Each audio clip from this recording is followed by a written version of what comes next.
I want to speak to you about something that you may have been avoiding thinking about.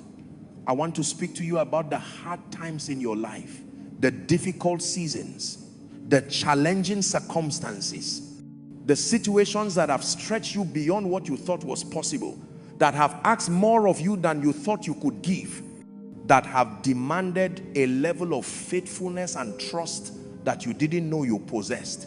You are in one of those seasons right now, or you've been in one recently, or you're about to enter one. And I want you to know that what you're experiencing is not an accident. What you're experiencing is not a punishment. What you're experiencing is not a sign that God has abandoned you. What you're experiencing is actually the hand of God at work in your life, shaping you, molding you, building something in you that could only be built through difficulty. Maybe you're facing financial pressure right now. Maybe the bills are piling up and you don't know how you're going to pay them. Maybe you've lost income or faced unexpected expenses and the pressure is real and immediate.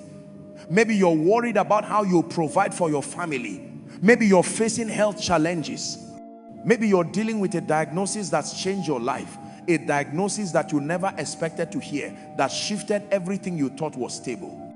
Maybe you are in pain, or someone you love is in pain, and you're struggling with how to handle it, struggling with what it means, struggling to believe that God is good when circumstances feel so unfair. Maybe you are in a difficult relationship. Maybe someone you love has hurt you deeply, betrayed your trust, rejected your love. Maybe you're facing conflict or rejection or loss of trust. Maybe you've experienced a loss that's left you devastated. Maybe someone you love has passed away. Maybe a dream has died. Maybe an opportunity you were counting on has disappeared. Maybe you've been waiting for a promise that God gave you, and the waiting has gone on longer than you expected, and doubt is creeping in. Maybe you're facing something at work that's stretching you, demanding skills and courage that you didn't know you had. Maybe you've been given a responsibility that feels overwhelming. Maybe you're waiting for something, waiting for a promise to be fulfilled, waiting for a breakthrough, waiting for direction, and the waiting itself has become hard. The waiting tests your patience. The waiting tests your faith. The waiting tests your ability to trust when you can't see the outcome. And maybe you're dealing with inner struggles, doubts, fears, emotional pain that you've never told anyone about. Pain that you carry alone, that weighs on you, that affects how you see yourself and your future. Pain that makes you question whether you have what it takes to continue on this path. Whatever your hard time is, I want you to know that it's not meaningless. It's not random. It's not just bad luck or unfortunate circumstances. It's not the result of some cosmic mistake or divine forgetfulness. It's the hand of God. It's the intentional, purposeful hand of a God who loves you, who sees you, who hasn't forgotten about you, and who is using this difficulty to shape you into who he created you to be. This is not the narrative that our culture tells us. Our culture tells us that hard times are to be avoided at all costs. Our culture tells us that a good life should be a life without difficulty, a life of comfort and ease and constant pleasure. But that's not what the Bible teaches us. That's not what the examples of Scripture show us. And that's not what the reality of human development shows us. Many of us have been taught that the Christian life should be easy. We've been told that if we just believe hard enough, if we just have enough faith, if we just pray the right prayers, then God will remove all our difficulties and we'll live a life of constant comfort and ease. But that's not what the Bible teaches. That's not what the examples of Scripture show us. The Bible teaches us that hard times are actually an essential part of God's plan for our lives. Hard times are not interruptions to God's plan. Hard times are part of God's plan. Hard times are the tools that God uses to shape us, to strengthen us, to develop in us the character and the faith and the resilience that we will need for our destiny. Think about it this way. If you wanted to build something strong, something that could endure, something that could handle pressure and stress and weight, you would not use soft, weak materials. You would use materials that have been tested, that have been refined, that have been strengthened through heat and pressure. In the same way, God is using the heat of difficult circumstances to refine you, to strengthen you, to develop in you qualities that could only be developed through difficulty. This is not punishment. This is the loving hand of a father who knows what you are capable of and who is committed to developing that capacity in you. So I want to invite you into a different perspective on your hard times. I want to invite you to see them not as obstacles to your destiny, but as the pathway to your destiny. I want to invite you to see them not as punishment, but as preparation. I want to invite you to see them not as God being absent, but as God being deeply involved in shaping you into who He created you to be. And as you learn to see your hard times this way, as you learn to understand the purpose behind the difficulty, you're going to be able to navigate them differently. You're going to be able to move through them with faith rather than fear. You're going to be able to persist rather than quit. You're going to be able to become stronger rather than becoming bitter. Let me speak to you about the principle of growth through difficulty. This is a principle that operates throughout nature, throughout human development, and throughout spiritual growth. This is not something I'm making up. This is observable. This is testable. This is evident in the world around you if you look for it. In nature, when a tree is young, it's constantly being bent by the wind. That wind, that difficulty, that stress causes the tree to develop stronger roots. The root system of a tree that has been tested by wind is far more developed, far more extensive, far stronger than the root system of a tree that's been protected from the wind. The tree that grows in a protected garden, never touched by the wind, never stressed by storms, never challenged by harsh weather, will have weaker roots than the tree that has been tested by the wind, that has been bent by the wind, that has been pushed by the wind. And here's what's important: the tree doesn't know that the wind is helping it. The tree doesn't understand that the stress is developing stronger roots. The tree is simply being buffeted by the wind. The tree is simply enduring the difficulty, but the result is that the tree develops deeper roots. The tree develops a stronger root system. The tree develops the capacity to withstand much greater challenges in the future. And when storms come, when real challenges come, when hurricanes and tempests arise, the tree that was protected will be more likely to fall. The tree that was shielded from difficulty will not have the root system to withstand the real challenges of life. But the tree that was strengthened by difficulty, the tree that endured the wind, the tree that was tested through the years, that tree will stand firm. That tree will have the roots to hold it steady even in the fiercest storms. The tree that endured hardship is the tree that has the deepest roots, the strongest trunk, and the greatest capacity to withstand future challenges. And this principle doesn't just apply to trees. This principle applies to people. This principle applies to your life. The difficulty you're facing right now is developing deeper roots in you. The testing you're going through is developing strength that you're going to need. The challenges you're facing are building capacity that will serve you for the rest of your life. In the same way, your roots are being deepened right now. Through the difficulties you're facing, your faith is being strengthened. Your character is being developed. Your resilience is being built. You're developing in yourself the kind of inner strength that cannot be shaken by circumstances. This is not happening automatically. You have a role to play in this process. You have to choose to trust God even when trust is difficult. You have to choose to keep moving forward even when moving forward is hard. You have to choose to remain faithful even when faithfulness feels impossible. You have to choose not to run away from the difficulty, but to run toward God within the difficulty. But here's the beautiful thing. As you make these choices, as you choose to trust and move forward and remain faithful, you're not just enduring the difficulty. You're not just surviving. You're actually being transformed. You're actually becoming someone new. You're actually being shaped into the person God called you to be. The difficulty is not just something you're going through. The difficulty is something that's going through you, refining you, developing you, strengthening you. The difficulty is not your enemy. The difficulty is your teacher. The difficulty is the classroom in which you are learning the deepest lessons of your life. And those lessons, once learned, will serve you for the rest of your life. Now, let me take you to scripture, because everything we're discussing is grounded in the word of God. From Romans 5 to 3 to 4, the Apostle Paul writes, and not only that, but we also glory in our sufferings, because we know that suffering produces perseverance. Perseverance, character, and character, hope. Paul is making a profound statement here. Paul is saying that we can actually rejoice in our sufferings, not because suffering is good in itself, not because pain is something to celebrate, but because of what suffering produces when it's navigated with faith. Suffering produces perseverance, perseverance produces character, character produces hope. This is a progression, this is a process.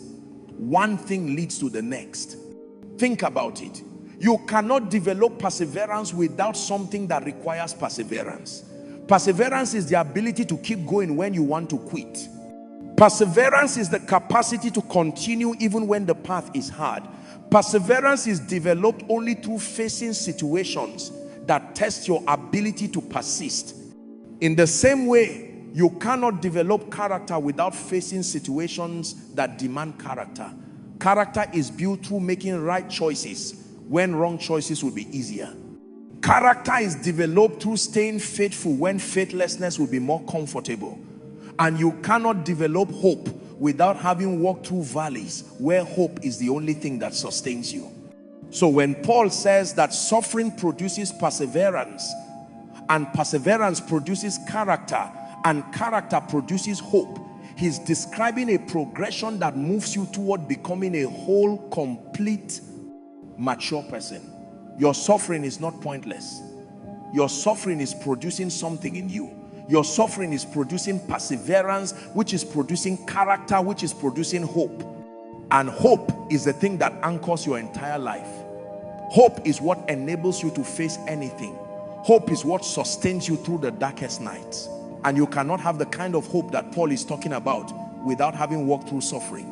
From James 1 to 2 to 4, James writes, consider it pure joy, my brothers and sisters, whenever you face trials of many kinds, because you know that the testing of your faith produces perseverance. Let perseverance finish its work so that you may be mature and complete, not lacking anything.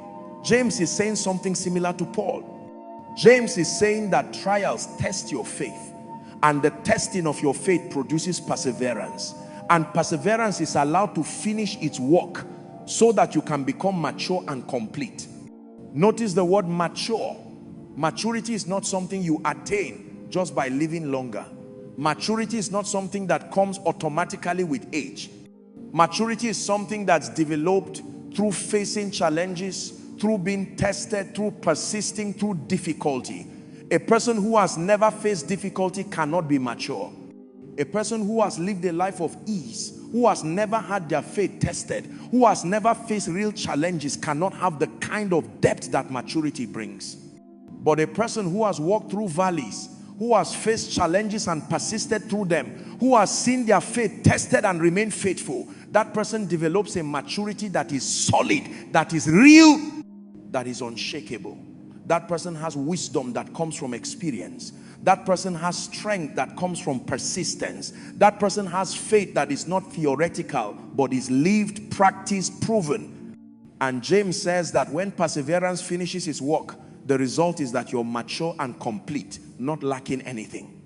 This suggests that the process of being tested, of persisting through difficulty, of allowing perseverance to do its work, this produces a wholeness, a completeness, a lack of nothing essential.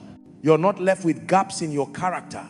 You're not left with weaknesses that would undermine your life. Instead, you become complete. You become whole. You become someone who has what it takes to handle life with grace and strength.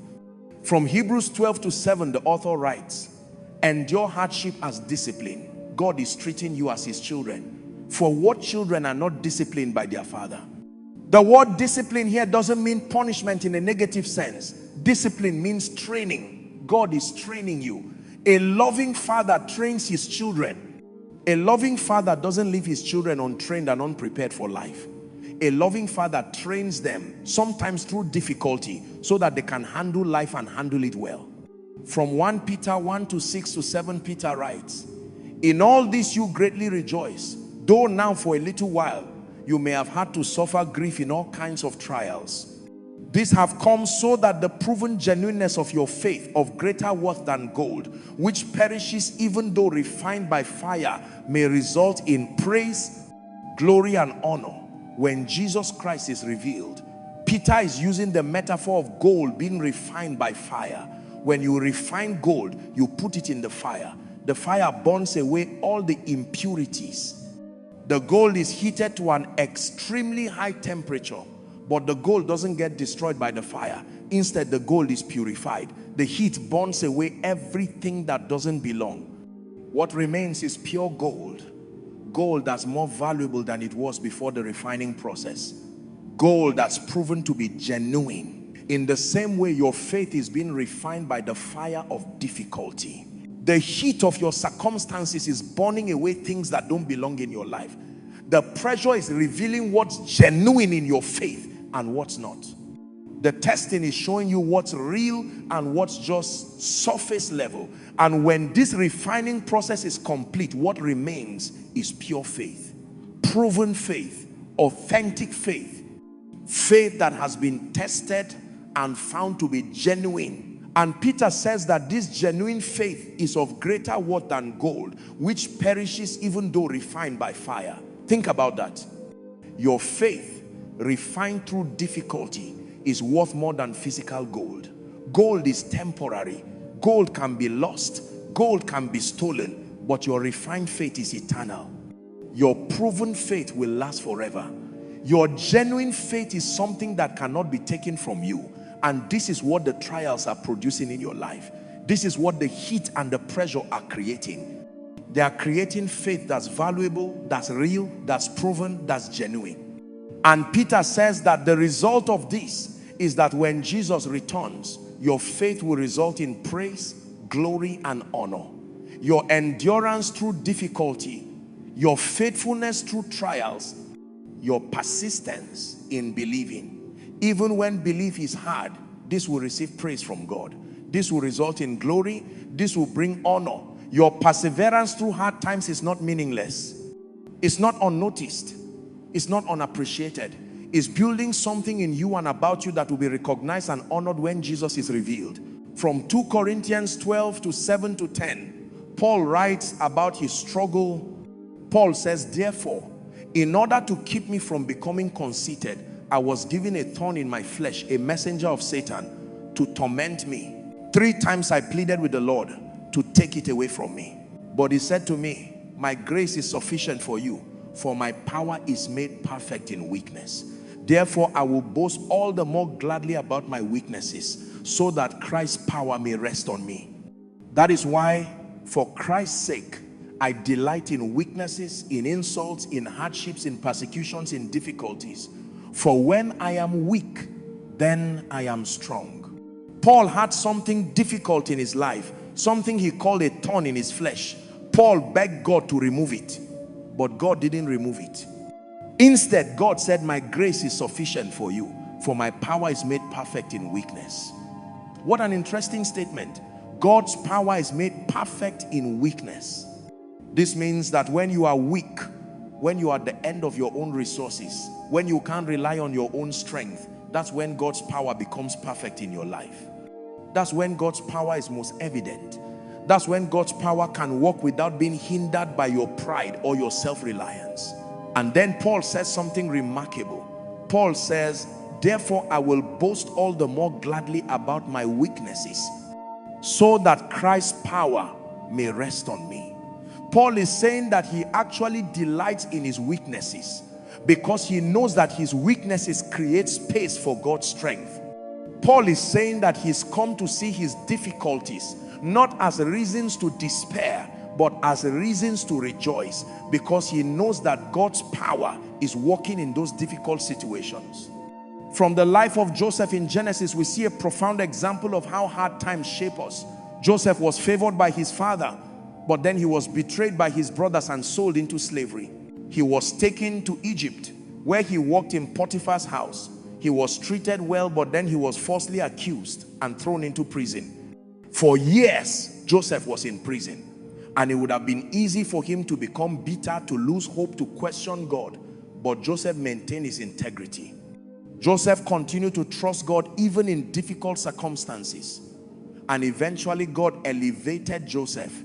God made Joseph the ruler of Egypt. And Joseph was able to save his family during a famine. But here's the key. Joseph could not have been the ruler of Egypt if he had not gone through the prison. Joseph could not have been the leader that Egypt needed if he had not been tested and refined through difficulty. The hard times were not obstacles to Joseph's destiny. The hard times were the pathway to Joseph's destiny. The hard times were how God prepared Joseph to do the work that he was called to do. From the life of David, we see another example. David was anointed to be king while he was still a young shepherd, but then he had to flee for his life because King Saul was trying to kill him. David was hunted. David was pursued. David was driven into caves and wilderness places. For years, David waited. For years, David faced difficulty and danger. But those years in the wilderness were not wasted years. Those were the years when God was building David's faith, developing David's courage, deepening David's relationship with God. By the time David became king, he was not just a young man who had been anointed. He was a man who had been tested, who had proven his faith, who was ready to lead. I want to speak to you about something very important. I want to speak to you about the choice that's before you in this season of difficulty. This is not a passive situation where things happen to you and you're just a victim of circumstances. This is an active situation where you have agency, you have power, you have choice. The circumstances may not be under your control, but your response to the circumstances is under your control. And your response will determine the outcome. You have a choice. You can use this difficulty to become bitter, or you can use this difficulty to become better. You can look at what you're going through and decide that it's unfair, that is wrong, that it shouldn't be happening, and you can allow bitterness to take root in your heart. Or you can look at what you're going through and decide that God is shaping you, that God is developing you, that God is building something in you, and you can allow growth to take place. Both are possible. Both are options available to you, but they lead to completely different outcomes. You can allow this difficulty to harden your heart toward God, or you can allow this difficulty to deepen your trust in God. You can interpret the difficulty as evidence that God has abandoned you, that God doesn't care, that God isn't trustworthy. Or you can interpret the difficulty as evidence that God is working, that God cares enough to challenge you, that God is trustworthy even when circumstances suggest otherwise. Again, both are possible. But one leads toward faith and one leads toward doubt. One leads toward connection with God and one leads toward separation from God. You can quit or you can persist. You can say, I've had enough. I can't do this anymore. I'm giving up. And you can stop believing, stop trying, stop moving forward. Or you can say, this is hard, but I'm going to keep going. I'm going to persist. I'm going to do hard things. I'm going to keep moving forward. The quitting is always available. The option to give up is always there. But so is the option to persist. And persistence is the choice that leads to breakthrough. You can lose faith or you can strengthen your faith. You can allow your circumstances to shake your faith, to undermine your belief, to cause you to question God. Your faith can be weakened by difficulty. Or your faith can be strengthened by difficulty. Your faith can be tested and proven. Your faith can be refined like gold in fire and come out pure and strong. But this happens only if you choose to strengthen your faith even in the midst of the testing. You can give up on God's plan for your life, or you can press deeper into God's plan. You can decide that God's plan isn't working, that you're pursuing the wrong thing, that you need to change direction. Or you can decide that you're exactly on the right path, that God knows what he's doing, that the difficulty is part of the journey, and you can press deeper. You can commit more deeply to God's plan, even though it's costly, even though it's hard, even though it's not what you would have chosen. I'm not saying this to judge you. I'm saying this because I want you to understand that you have more power in this situation than you might think you have. You have the power to choose your response. You have the power to choose your attitude. You have the power to choose whether this difficulty will destroy you or develop you. And this power is one of the greatest powers you possess. This power to choose is what separates those who come out of difficulty stronger from those who come out of difficulty weaker. This is what separates those who are developed by difficulty from those who are destroyed by difficulty. Let me speak to you about what it means to do hard things. Doing hard things doesn't mean you have to do them perfectly. You don't have to have it all figured out. You don't have to know the outcome before you start. You don't have to do them flawlessly or without stumbling. Doing hard things doesn't mean you have to do them without fear. Fear can be present. In fact, courage is not the absence of fear. Courage is doing the right thing despite fear. Courage is moving forward even though you are afraid, even though your knees are shaking, even though your heart is pounding. Doing hard things doesn't mean you have to do them without doubt or pain or struggle. Doubt can be present. Questions can be present. You can have doubt about yourself and still do hard things. You can be in pain and still do hard things. You can struggle and still do hard things. Doing hard things simply means you do them. It means you show up even when you don't feel like showing up. It means you keep going even when you want to quit. It means you believe even when belief is difficult. It means you trust even when trust requires letting go of control. And here's what's important. The discipline of doing hard things is something that builds with practice. The first hard thing you do might feel monumental. It might feel like you're using all your strength, all your courage, all your faith. But when you make it through, when you come out the other side, something shifts in you. You build confidence. You prove to yourself that you can do hard things. The next hard thing is slightly easier because you know from experience that you can do hard things. As you continue to face difficulties and continue to persist through them, this becomes who you are. You become someone who does hard things. You become someone who doesn't quit. You become someone who has faith that God will bring you through. You become someone who knows from experience that you can handle more than you thought you could handle. I want to speak specifically about the practices that help you actually do hard things. First, you need to have clarity about your why. Why are you doing this hard thing? What's the deeper purpose? Are you doing it because God called you to it? Are you doing it because it aligns with your values? Are you doing it because someone you love depends on you? Are you doing it because it's the right thing to do? Whatever your why is, keep that in front of you. When you feel like quitting, remind yourself of your why. When the difficulty feels unbearable, go back to the reason you started. Your why is what keeps you going when your energy is depleted. Second, you need to break the hard thing into smaller, manageable pieces. Don't try to do the entire hard thing at once. Don't look at the mountain and try to climb it in one day.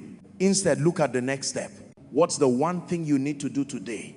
What's the next right action? Focus on that. Complete that. Then move to the next thing. When you break the hard thing into smaller pieces, it becomes more manageable. It feels less overwhelming. You can actually see progress.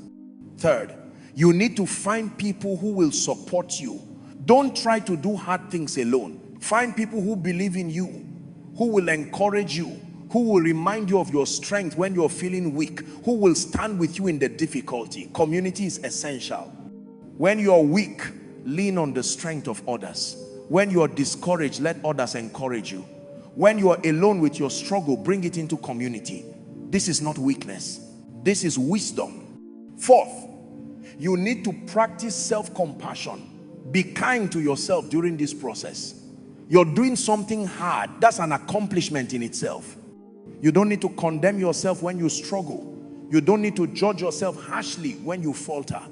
The struggle itself is part of the growth.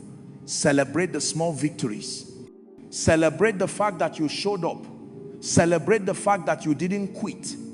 Celebrate the incremental progress even when the overall situation hasn't changed yet. Fifth, you need to maintain perspective. Remember that this hard thing is not your entire life. This season is not your whole story. This difficulty is one chapter in a much longer narrative. Hold on to the promise that there is more ahead. There is a future beyond this difficulty. There is a purpose that extends beyond what you can see right now. And this becomes your identity. This becomes the story you tell about yourself. This becomes the lens through which you view your life. Instead of seeing yourself as someone who's been broken by difficulty, you see yourself as someone who's been shaped by difficulty. Instead of being defined by the hard time, you're defined by how you navigated the hard time. Instead of being a victim of your circumstances, you're an overcomer. You're someone who faced difficulty and persisted. You're someone who was tested and remained faithful. You're someone who could have quit but didn't. Now, I want to speak to you about something specific. I want to speak to those of you who are in a season right now where you're questioning whether you can continue. You're looking at the path ahead and it feels too long. You're looking at the difficulty and it feels too heavy. You're questioning whether you have the strength to persist. You're questioning whether your faith is strong enough to sustain you through this. You're wondering if you have what it takes to keep going. You're asking yourself if maybe you should just quit. If maybe giving up is the more reasonable response to an unreasonable situation. And you're also questioning whether God is really with you. If God was with you, wouldn't he have removed this difficulty by now? Wouldn't he have solved this problem? Wouldn't he have found a way to make this easier? The fact that you're still struggling, the fact that you're still suffering, the fact that this difficulty is still ongoing, doesn't that suggest that God has abandoned you? Doesn't that suggest that God isn't hearing your prayers? Doesn't that suggest that God doesn't care? I want to tell you something that might surprise you. The very fact that you're still here, the very fact that you haven't quit yet, the very fact that you're still seeking God and still asking questions, this is evidence that God is with you. This is evidence that God has not abandoned you. If God had truly abandoned you, you wouldn't have the strength to ask these questions. You would have been crushed. You would have given up long ago. But you're still here. You're still fighting. You're still believing. Even if that belief is mixed with doubt. The fact that you are still here is proof that God is sustaining you, even when you can't feel it. When you are in the middle of difficulty, you cannot see the bigger picture. You cannot see how God is working. You cannot see the purpose behind the pain. You can only see the present moment, and the present moment is hard. The pain is real. The struggle is real. The uncertainty is real. And in that present moment, it's difficult to believe that God is working, that God has a plan, that there's a reason for what you're going through. But I want to invite you to trust that there is a bigger picture that you're not seeing right now. There is a purpose behind the difficulty that will become clear in time. There is a plan that God is working out in your life that includes this season of hardship as an essential part.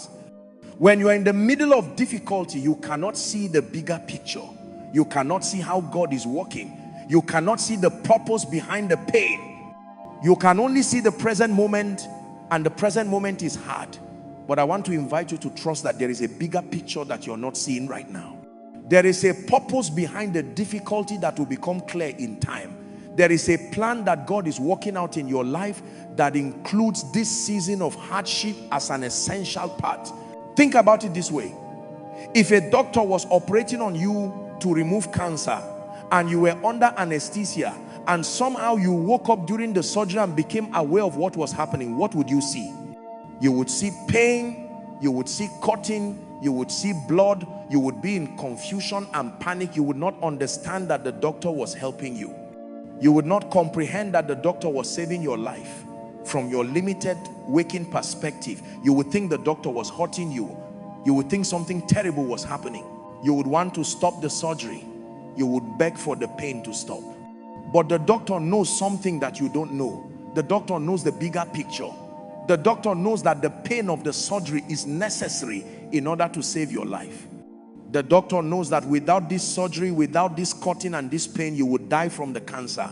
The doctor knows that the temporary pain of the surgery is necessary to prevent permanent death.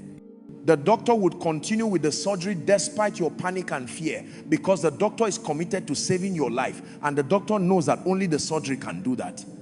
In exactly the same way, God knows the bigger picture of your life. God sees what you cannot see. God understands what you cannot understand. God knows that the difficulty you're facing is necessary in order to shape you, to develop you, to prepare you for your destiny. God knows that without this difficulty, without this stretching and this testing, you would miss out on becoming who God created you to be. God knows that the temporary pain of difficulty is necessary to prevent permanent spiritual stagnation. And God will allow the difficulty to continue, not because God enjoys your pain, but because God is committed to your growth. And God knows that only the difficulty can produce that growth. I want to speak to you about the power of perspective. The way you view your difficult circumstances will determine how you navigate them. If you view your hard times as punishment, you feel condemned and you lose hope. If you view your hard times as obstacles that are keeping you from your destiny, you feel frustrated and angry. If you view your hard times as meaningless suffering and bad luck, you feel despair. But if you view your hard times as the pathway to your destiny, if you view them as the tools that God is using to shape you, if you view them as an opportunity to develop faith that is deep and real and unshakable, then everything changes. Your response to the difficulty changes. Your attitude toward the difficulty changes. Your entire experience of the difficulty is transformed. This doesn't mean the difficulty becomes easy. It doesn't mean the pain goes away. But it means the difficulty has meaning. It means the pain is producing something. It means you can see beyond the present moment to what God is building in your life. And when you can see the purpose, when you can see the reason, when you can understand the bigger picture, even if only partially, you can endure almost anything. You can persist through almost any difficulty. You can maintain faith through almost any trial. The shift from seeing difficulty as meaningless punishment to seeing it as meaningful development is transformative. It's the difference between despair and hope. It's the difference between giving up and persisting. It's the difference between being destroyed by difficulty and being developed by difficulty. And this shift doesn't happen automatically. You have to choose it. You have to actively choose to reframe your difficulty. You have to deliberately shift your perspective.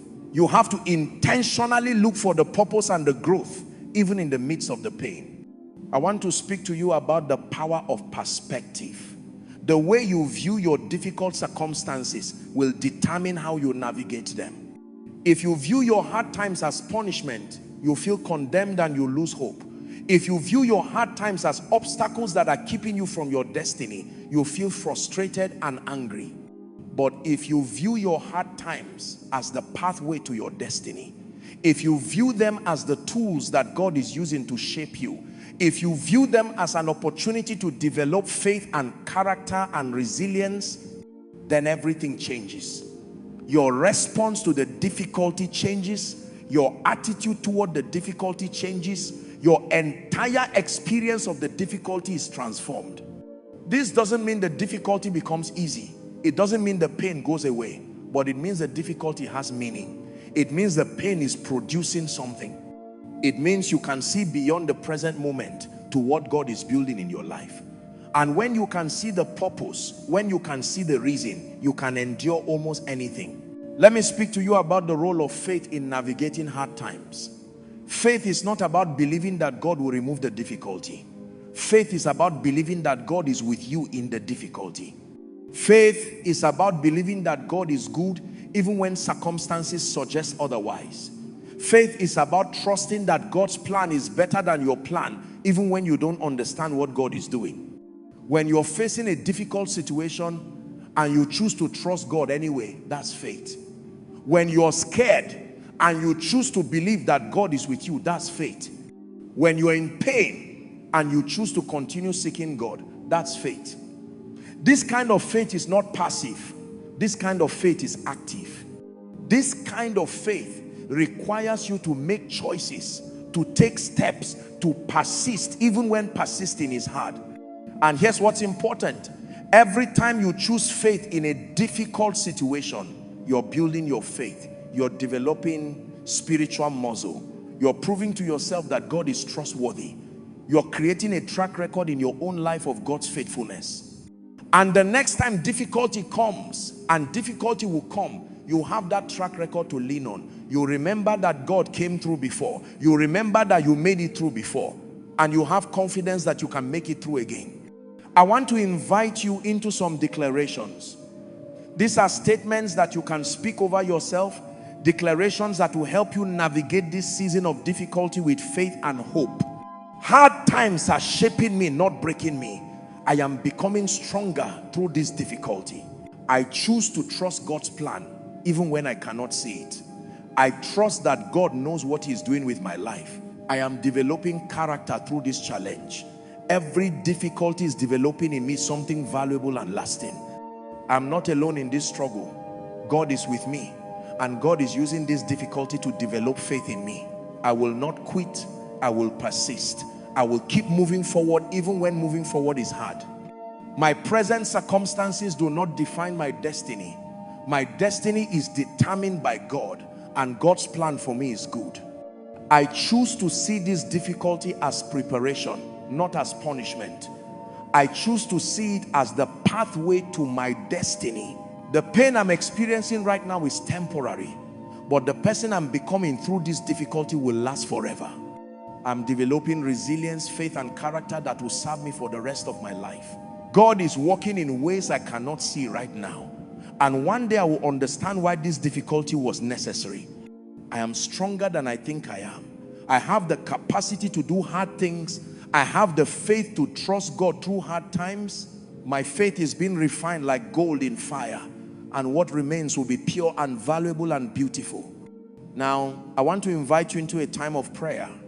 This is a prayer where we're committing our difficult season to God. This is a prayer where we're asking God to strengthen us, to help us maintain perspective, to help us trust, even when trust is difficult. Father, I come to you and I acknowledge that I am in a season of difficulty. I acknowledge that I am facing challenges that stretch me, that test me, that demand more of me than I thought I could give. I acknowledge that there are times when I want to quit, when I want to give up, when I question whether I can continue. But I also acknowledge that you are with me.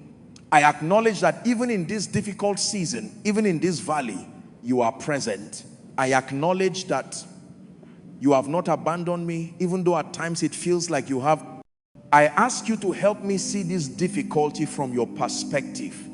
Help me to see this season, not as punishment, but as preparation. Help me to understand that you are using this difficulty to shape me, to develop in me the character and the faith and the resilience that I will need for my destiny. Help me to have the strength to persist even when persisting is hard. Help me to have the faith to trust even when trust is difficult. Help me to have the courage to keep moving forward even when moving forward feels impossible. Develop in me the kind of faith that cannot be shaken. Develop in me the kind of character that comes through perseverance. Develop in me the kind of resilience that will serve me for the rest of my life. And help me to remember in those moments when I'm tempted to quit that you are working. Help me to remember that this difficulty is not meaningless. Help me to remember that this pain is producing something valuable in me. Give me wisdom to know when to persist and when to rest. Give me discernment to know when I'm being tested and when I need to adjust my approach. Give me peace in the midst of this difficulty, knowing that you are working everything together for good. Thank you for using this difficulty to shape me. Thank you for not taking the easy road with me, but for being willing to challenge me, to stretch me, to develop in me the fullness of who you created me to be. Thank you for believing in me even when I don't believe in myself. Thank you for knowing what I'm capable of even when I doubt my own capacity. Thank you for never giving up on me even when I'm tempted to give up on myself. Thank you for seeing who I can become even when I can only see who I am right now. Help me to come out of this season not just intact but transformed. Help me to come out stronger, wiser, deeper in faith. Help me to become someone whose faith is proven, whose character is developed, whose commitment to you is solidified. Help me to become a living testimony to your faithfulness and your power. And help me to extend grace to myself during this process. Help me to be patient with myself as I learn to do hard things. Help me to not condemn myself when I struggle. Help me to understand that the struggle itself is part of the growth. Help me to celebrate the small victories and the incremental progress, even when the overall situation hasn't changed. Thank you for this season, not because it's easy, but because I know it's productive. Thank you for the refining fire, even though the fire is hot. Thank you for the pressure, even though the pressure is intense. Thank you for not leaving me where I am, but for walking with me toward who I'm becoming. Amen. As you move forward from this moment, I want to leave you with this truth. The difficulty you're facing right now is not final. The hard times you are navigating are not your entire story. They are a chapter in your story, but they are not the whole story. And the way this chapter ends depends largely on the choices you make and the faith you exercise during this season. You are more capable than you think you are. You have more strength than you realize. You have the capacity to do hard things. You have the faith to trust God through hard times. You have the resilience to persist when persisting is difficult. And as you exercise these capacities, as you develop these qualities, you're going to become someone remarkable. You're going to become someone whose faith is unshakable. You're going to become someone who can be trusted in difficult circumstances. You're going to become someone whose very presence gives hope to others. This is not about being strong in your own power. This is about being strengthened through your faith in God. This is about allowing God to work in your life, to refine you, to develop you, to shape you into the person He created you to be. And the tool God is using right now is difficulty. The tool God is using right now is hardship. The tool God is using right now is the very challenges that are stretching you and testing you. So I encourage you, embrace this season. Don't resist it. Don't try to escape it, but embrace it as the pathway to your destiny. Embrace it as the tool God is using to shape you. Embrace it as the opportunity to develop faith that is deep and real and unshakable. And remember that you are not alone. God is with you. God is working on your behalf. God is using this difficulty to shape you into who He created you to be. God is refining you. God is developing you. God is strengthening you. And one day, when you look back on this season, when you're standing on the other side of this difficulty, you're going to see how it was necessary. You're going to see how it developed in you qualities that you needed. You're going to see how it prepared you for greater things.